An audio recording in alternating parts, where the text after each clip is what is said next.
You said that this was a positive meeting, but from the outside it seemed quite contentious. Did you get any indication from your interlocutors that they were going to make any concessions to you? And I believe that you raised the idea of a tariff-free G7. Is that? I did. Oh, I did. That's the way it should be. No tariffs, no barriers. That's the way it should be. And no subsidies. I even said no tariffs. In other words, let's say Canada, where we have tremendous tariffs. The United States pays tremendous tariffs on dairy, as an example, 270%. Nobody knows that. We pay nothing. We don't want to pay anything. Why should we pay?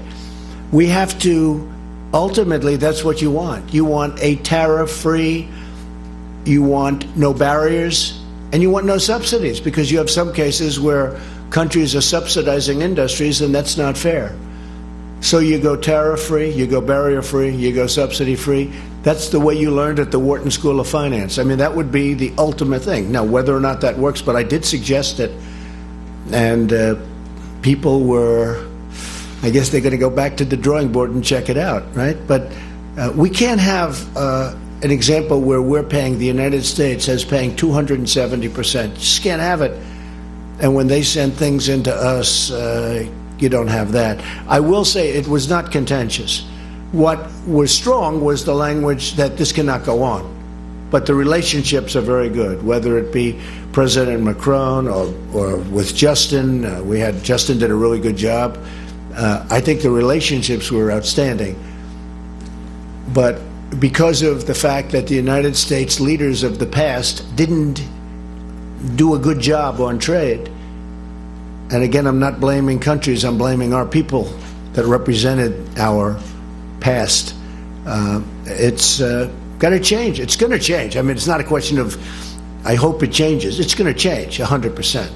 And tariffs are going to come way down, because people cannot continue to do that. We're like the piggy bank that everybody's robbing, and that ends. In fact, Larry Kudlow is a great expert on this, and he's a total free trader. But even Larry has seen the ravages of what they've done with their tariffs. Would you like to say something, Larry, very quickly? Might be interesting.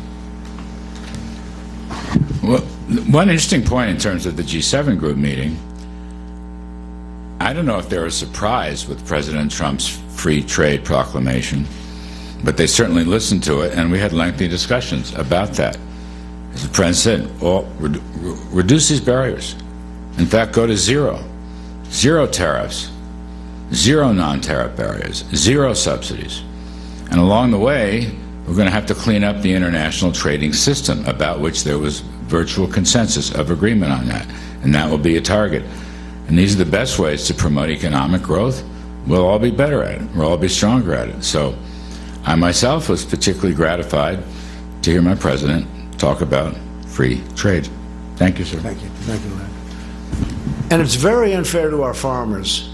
Our farmers are essentially, whether it's through a barrier, non-monetary barrier, or whether it's through very high tariffs that make it impossible. And this is all over the world. This isn't just G7. I mean, we have India where some of the tariffs are 100%. 100%. And we charge nothing. You can't do that.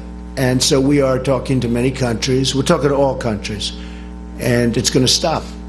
Or we'll stop trading with them. And that's a very profitable answer if we have to do it. Yes, sir.